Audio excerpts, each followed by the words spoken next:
presenting. Okay, this meeting is being recorded. Thank you. I will start straight away with presenting a normative model, and then I will show how this model can be applied on empirical data to countries worldwide.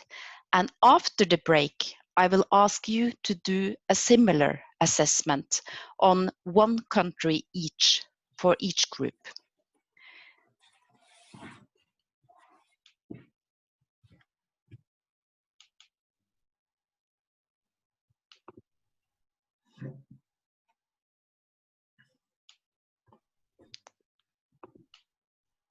Okay, you see the slides, I hope. This lecture is based on the paper on your syllabus called The Imperatives of Sustainable Development, Needs, Justice and Limits. And my lecture also draw on two books that you see on this slide. The first has the same title as the paper, but it's of course much more thorough when it comes to present the theories behind the concept and also all the alternative indicators we could have used to measure sustainable development. And the second book, What Next for Sustainable Development, that was published last year and contains contributions from 18 researchers worldwide. And that books also include something I will present now, which is empirical assessment on a country level basis. But let's go to the Sustainable Development Goals, the UN Sustainable Development Goals. They were presented in 2015 to lead world development until 2030.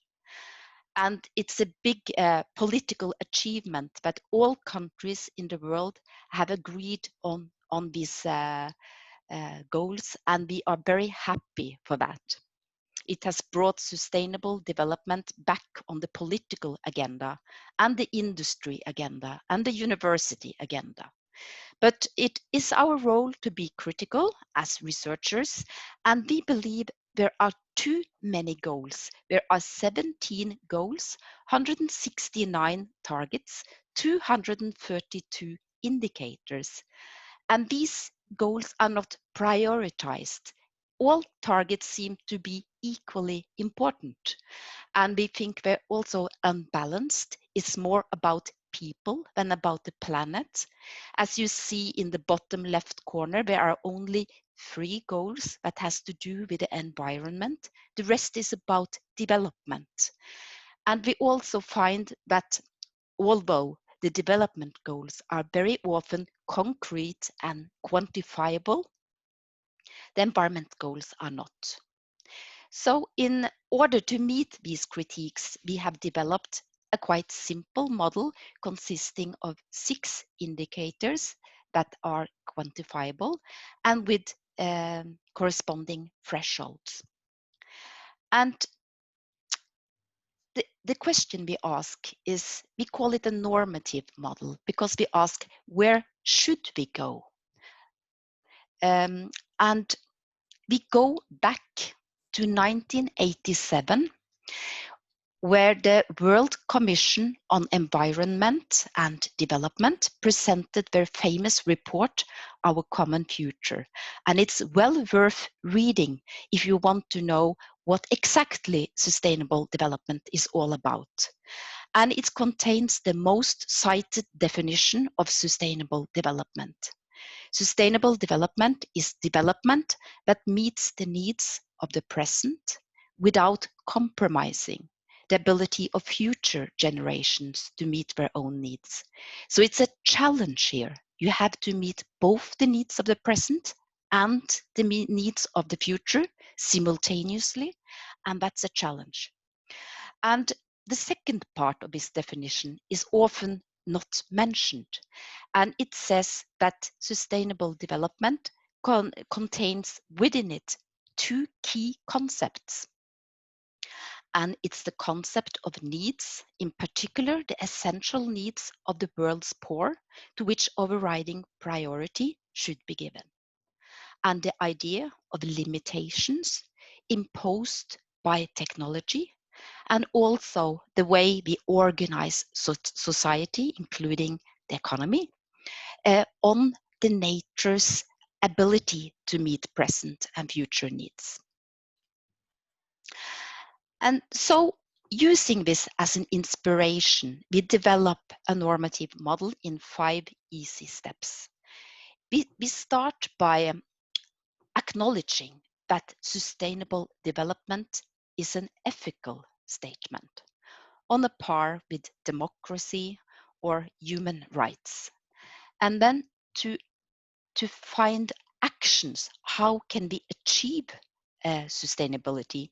We read our common future, and then we find 3 imperatives that we think are the really essence of sustainable development. And that is satisfy human needs, ensure social justice, and respect environmental limits. And then to fill these imperatives with meaning, we go to texts on moral philosophy and economics to understand what have scientists been meaning when they have been talking about needs and justice. And we also go to new scientific insights to find out where exactly are the limits of environment that we need to respect. And so to give an example, when we look at environmental limits, we turn to the influential planetary boundaries approach with famous researchers as Johan Rockström and Bill Steffen. And they have pointed to 9 boundaries for the planet. But they say that out of the 9, there are 2 that are core boundaries, much more important than the others.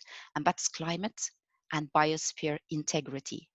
And by biosphere integrity, we are thinking about key ecosystems and species.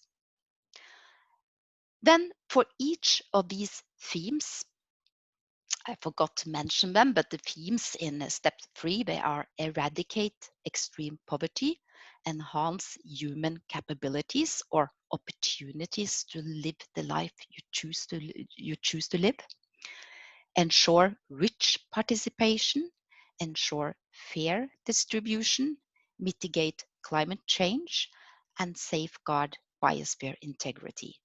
And for each of these themes or goals, we find one indicator that we believe reflects these themes and the theoretical foundation in step 2, and for which there are high quality and data for many countries. So you may not have heard of all these indicators, so I will explain some of them briefly. Down in the left corner, you have the Human Development Indicator. It's a composite indicator consisting of life expectancy, years of schooling, and income per person. In the middle row, you find a democracy index. Here we turn to a varieties of democracy project, an international project, and we pick one of their 5 indicators. Below, you find the Gini coefficient for distribution of income. It measures inequality, and it can take on values from 0 to 1. And if it has a value of 0, it means that all people in that country earns exactly the same income. But if it has a value of 1, it means that one person earns all the income. So that measure we want to have a bit low, and we set the threshold of 0.4, which is the UN alert line. And I forgot to mention the other thresholds here, but if you go back to the Human Development Indicator, you see that that one we would like to keep above 0.7. It can be between 0 and 1. And 0.7, that means that the country has a high human development. according to the UN definition. And back again to the democracy index, that can also be between 0 and 1, and we require that it should be above 0.5. That's the threshold for democracy.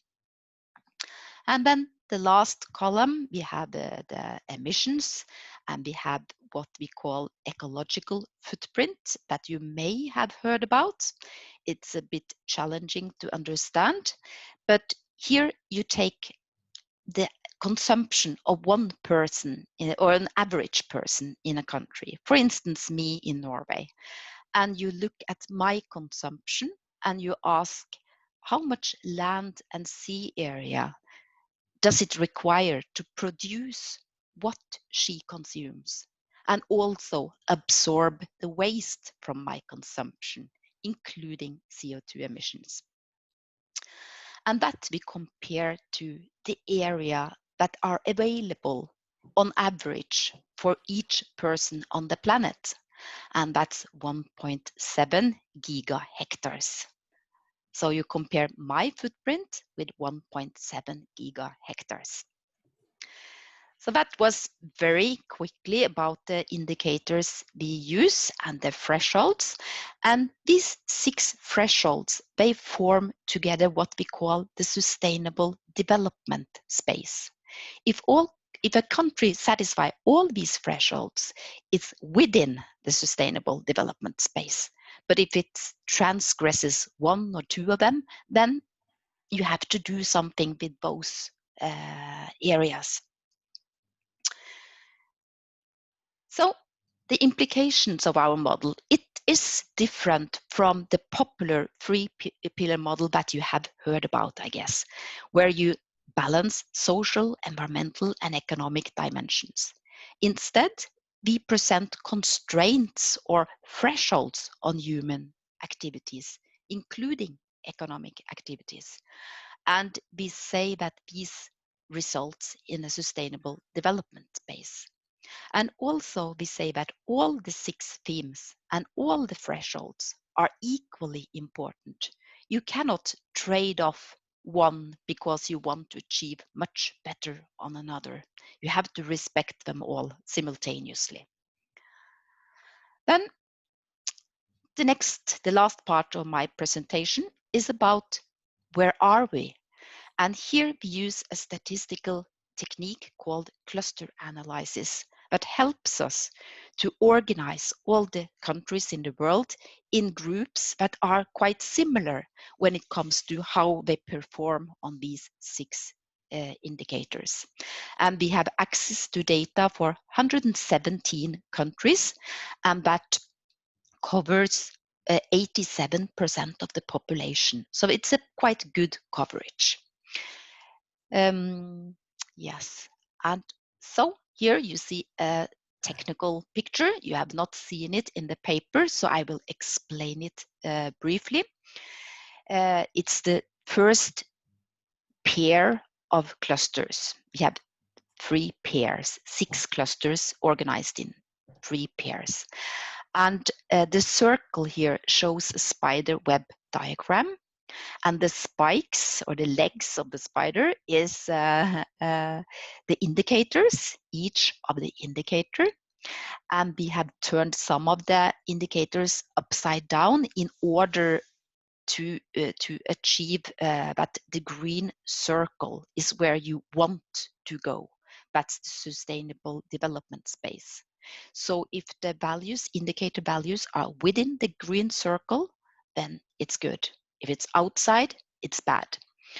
And here you have 2 clusters, and the red line is the indicator values of the red cluster, the blue line, the blue cluster. The blue line, that's Australia, Canada, and the US.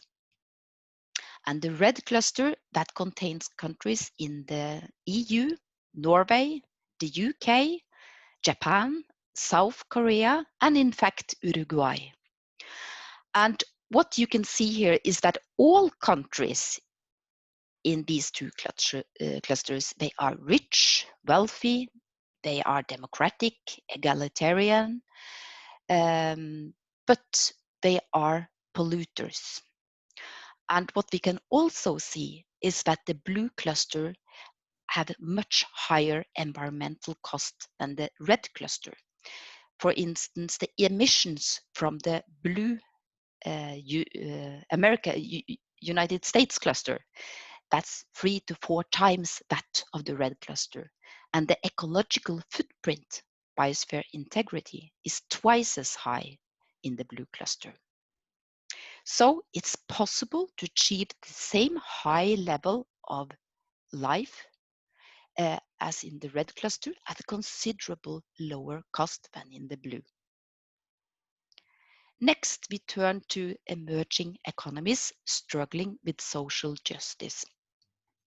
And looking at the diagram, you see that the red cluster struggles with unequal distribution of income, while the blue cluster struggles with participation or democracy. And the blue cluster, that consists of countries all over the world. It includes China, Russia, Thailand, Tunisia, Turkey, well, a lot. I guess you understand some of the abbreviations here, not all, but they are not so democratic countries, but emerging economies. The red cluster, that is very much focused on South America and consists of countries like Brazil and Chile, etc., but also South Africa. When we look into these numbers, we find that compared to the first pair of cluster, they have a quite good balance between respecting our threshold of high human development, while at the same time almost respecting our threshold of biosphere integrity and climate change. So much better balance than the two first clusters. But also, if we look more into the details, we find that the red cluster, no, excuse me, the blue cluster, the China cluster, is better at eradicating poverty than the red cluster. And we speculate, is this due to that the red cluster has a much more unequal distribution of income? That the blue cluster managed to reduce poverty by having a more equal distribution of income. But of course, you have countries like China or South Africa that has experienced high economic growth for 2 decades with increasing inequality and at the same time lifting people out of poverty. The second thing we speculate a bit about is why is it so that the red cluster, the South America cluster, is seemingly better at keeping emissions low compared to the blue China cluster? And this may, of course, be due to resource endowments, with the blue cluster including many countries that are large oil and coal producers. But one thing that we are very curious about and that many researchers are looking into is the role of equality, because some researchers have found that a more equal distribution of income makes it harder to mitigate climate change and not easier. And that's interesting, and that's something we are looking into. Then I'll turn to the last pair of clusters. Here we have the blue cluster containing many of the densely populated countries in Asia, like India, Indonesia, Pakistan, Philippines, etc. And then the red cluster that includes mostly African countries. What we can see here from the way we present the data is that the blue cluster has indicator values completely within the red clusters. So they are on average performing better on all indicators. And what we also see is that even though the blue cluster is much more wealthy. It managed to keep the pressure on nature at the same level, almost the same level, as the red cluster. So it is possible to lift people out of poverty in the African countries without putting more pressure on nature. And that's a hopeful message, I believe, and something worth looking into.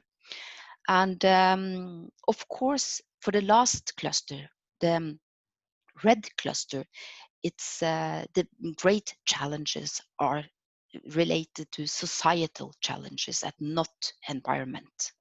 But still, it's important, for instance, when we look at many countries in Africa where some people do not have access to electricity, but we solve this problem without increasing the pressure on nature, that is to take renewable energy into use.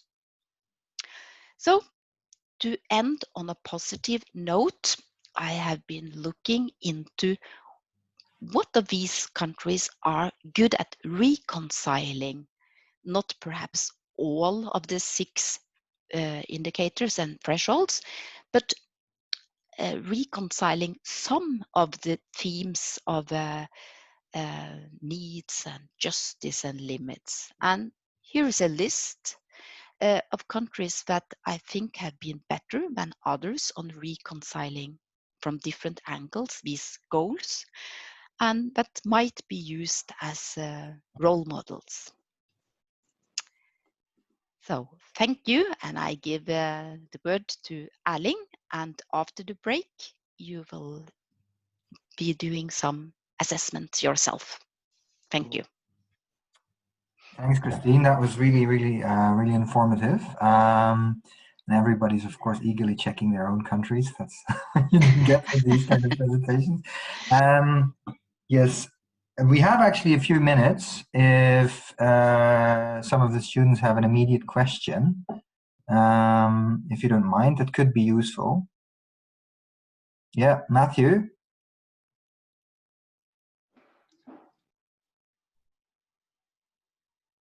Matthew? I can't hear Matthew. No.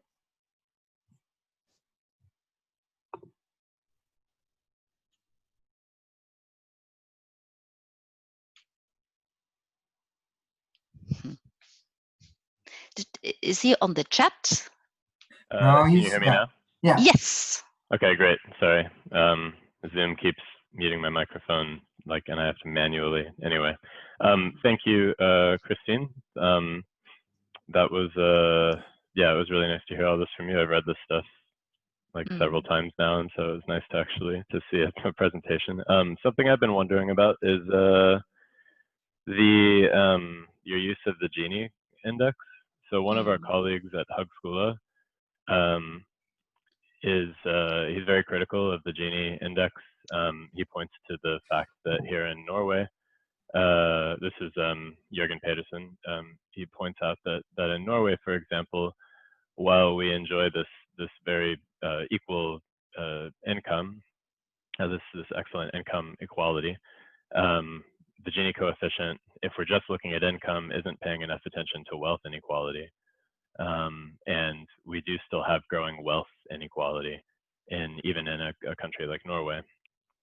And especially if we're thinking in terms of the just savings principle, this is very concerned with future ability, right?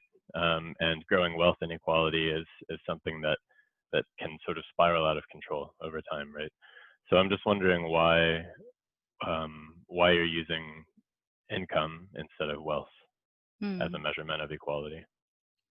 Very good question, because I would like to use the wealth Gini or any measure of wealth, because I totally agree with you. And I read the books by Piketty, for instance, pointing at the exact same thing, that wealth is more important than income. But so our only problem is that the access to data. So because when you look at data on wealth, it is much more hidden because of the tax system, etc. So when we use then we use our approach, focusing on statistical methods and drawing the main pictures from many countries. We cannot use yet, at least, wealth measures, because then we would end up with very few countries, and also the data would not necessarily be comparable. So that's in fact the only good answer to your question. Yeah. Thank you. Maybe one more, Ira? Yes, good morning. Thanks for an interesting presentation. I was not familiar with your empirical approach as compared to another model, and I don't know whether you're friends or competitors, and I refer, of course, to the Oxfam donut of Kate Rayworth. So I thought that you might be able to offer a compare and contrast in the two approaches. The donut approach is very much in line with what we have been doing since 2007, in fact, because she also presents thresholds on selection of quantifiable indicators. So it's more perhaps different ways of presenting the approach, or different selection of indicators, and sometimes also different thresholds. For instance, she's much tougher when it comes to equality than we are. But the approaches are very much in line with each other, and it's the same way of thinking, that there exists a sustainable development space where it's safe to operate, and that we need to set thresholds. But she has a donut because she puts the environmental, that's lower limits on the development goals, and it's upper limit on the environmental goals. So together it forms a circle or a donut. So it's more a way of presenting, but it's the same way of thinking. Yeah. Thank you. Great. Okay, thanks again, Christine, and let's indeed now switch over to Erling. Thank you. I just want to say one thing with the comment from Amir on the Brundtland definition and sustainable development and the technocentric and ecocentric.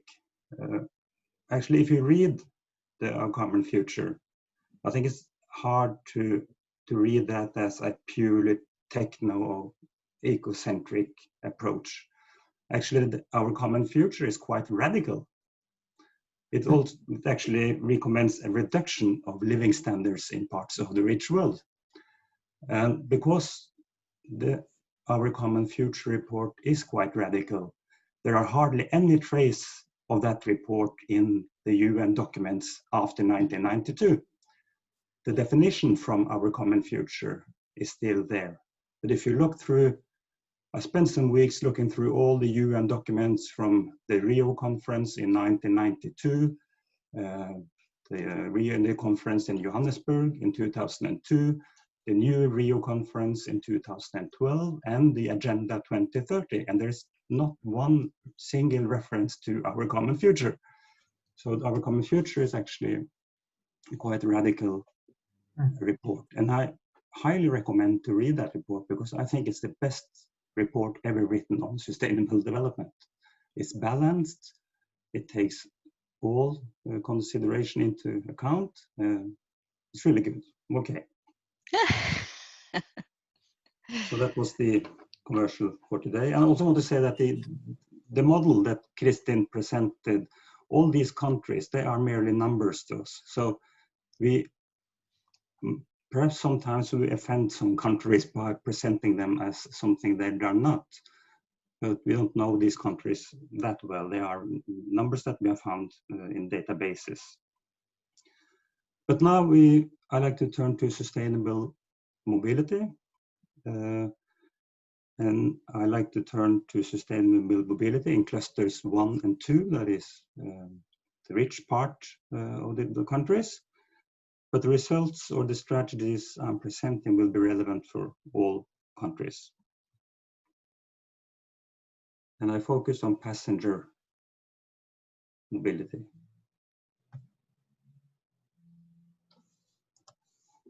Hang on.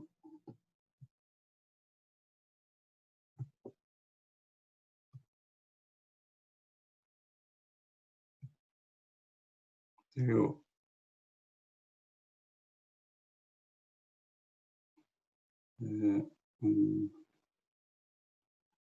Okay.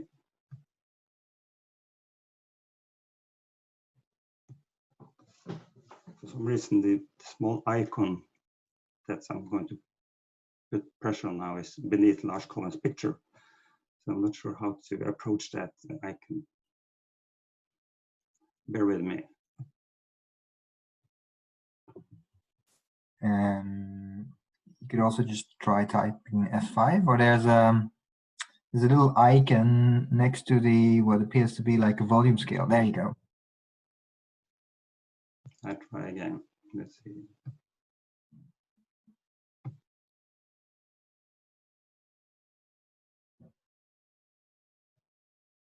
So in the bottom, there's a couple of, yeah. So the one next to the minus, to the left of the minus, that gives you the presentation. Where I'm up. Here.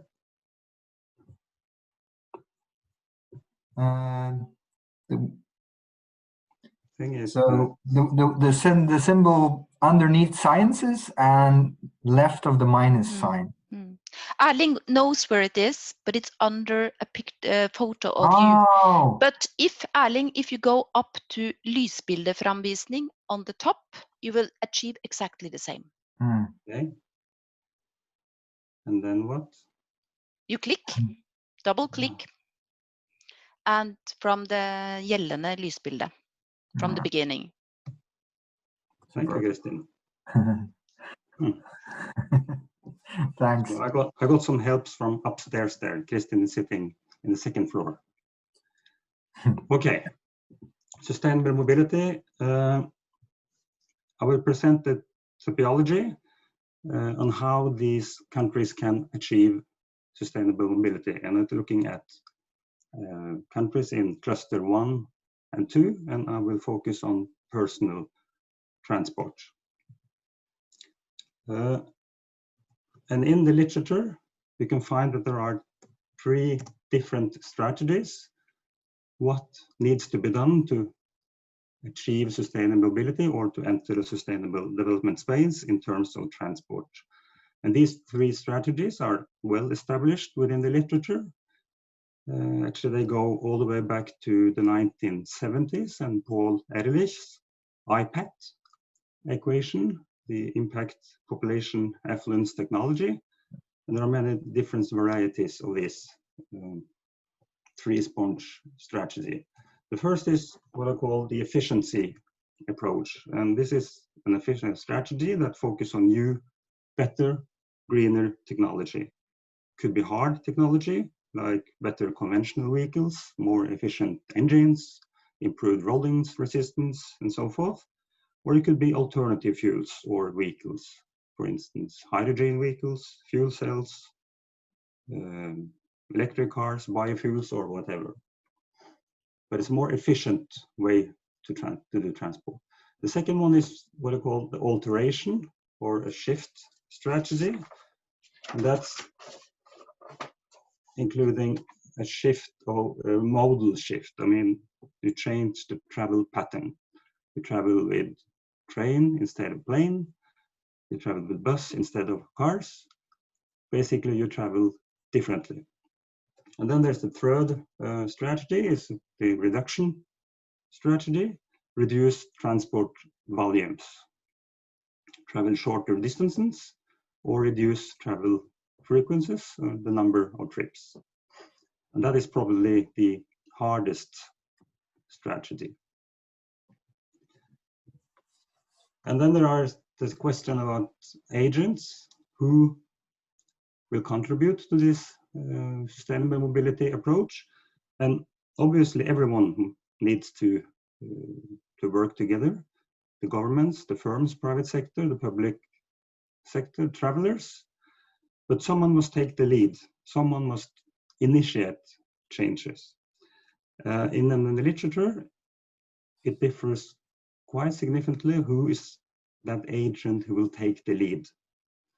And we have used a framework from John Dreisack, who presents 3 dominant discourses, each with what he calls a leading agent. And he says there are 3 different types of agents. One is to leave it to the experts, or what he called the homo bureaucratis. Then we leave the job to politicians and bureaucrats with policies and large-scale research and development. It's a kind of a comfortable way. You can just sit back and leave this work to the experts. The second group of agents is leave it to the people, that is us. It's a more democratic bottom-up approach, where us, the people, take the lead. We initiate the changes, and also non-governmental organizations have an important role in this line of agents.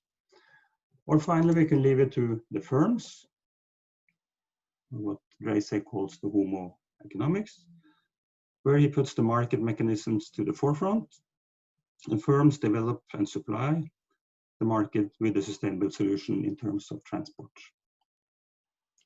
So these are the 3 main strategies that you find in the literature on sustainable mobility, and the 3 main agents who can initiate and see changes coming.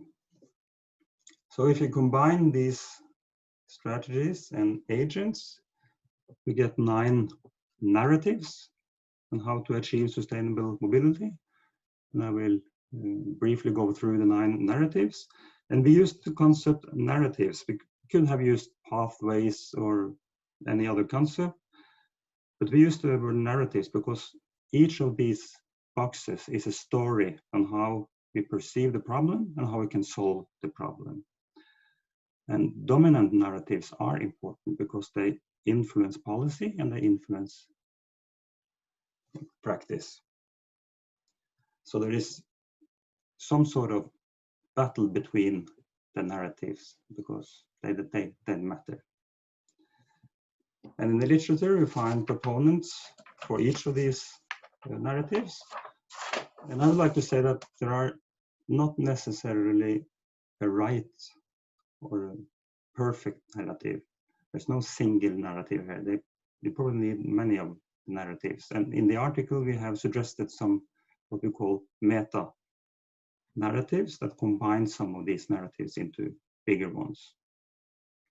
But these 9 narratives, they nevertheless represent dominant approaches to sustainable mobility that you can find in the literature. And of course, these narratives are interdependent.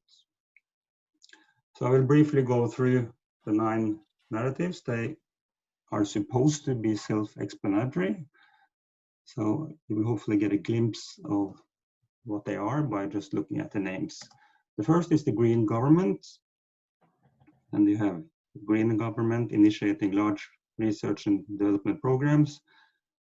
It's the narratives of hydrogen economy, bioeconomy, large carbon capture and storage projects to produce green electricity and so forth.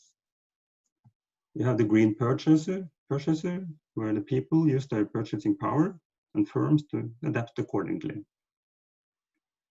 People buy low consumption cars or electric cars or whatever. Or you can leave it to the firms, where they put green transport solutions on the market and people buy these products. The shift strategy is again the experts have facilitating large public transport systems, extensive bus networks, high-speed trains, also cycling networks. Responsible traveler, people paves the way by walking, cycling, using public transport. Or you have different shared mobility schemes, where firms connect owners and users and a prominent dominant example there is the Uber, but you have many different sharing schemes. Reduction, you can leave it to the bureaucrats and experts to, say, develop compact cities using the planning system, reduce motorized trips, facilitate shorter trips, high density development, mixed uses. That's one strategy to reduce the number of volume of travels. You can have, this is a difficult one, the essential life, or what I often call the simple life. Travel less, having staycation instead of vacations, turn their back on car ownership, living a simpler life, and traveling less. And then there's a final narrative of the traveling electrons. So why don't we let the electrons travel instead of people? Exactly what we are doing right now. So these are 9 different narratives towards sustainable mobility. And in the group work from 11 to 12, I want you to pick the ones that you believe most in.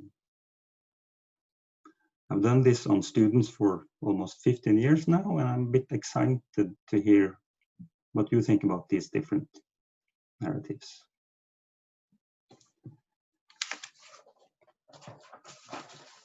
Because each of these narratives, it must be assessed in some sort of empirical way regarding their credibility. Are they feasible? Do we approve them? Do they deliver sustainability? And those questions I would like to leave to you after 11 o'clock. We will get back to that. So now, Lars, I think we will have a 15 minutes break. And then Kristin will start at 10 o'clock with the first group work. Yeah. Exactly. Thanks a lot, Erling. And I think also, I mean, you've really managed to integrate very nicely this with the actual group work. So if people also have questions, we maybe at 11 o'clock can just start off with a few minutes of questions. And you are also really exemplars in terms of keeping time. So yes, let's indeed just go for a 15-minute break, and we'll see each other at 10 o'clock when we continue with the group work for Kristine's Sustainable Development Exercise. Okay, thanks so far.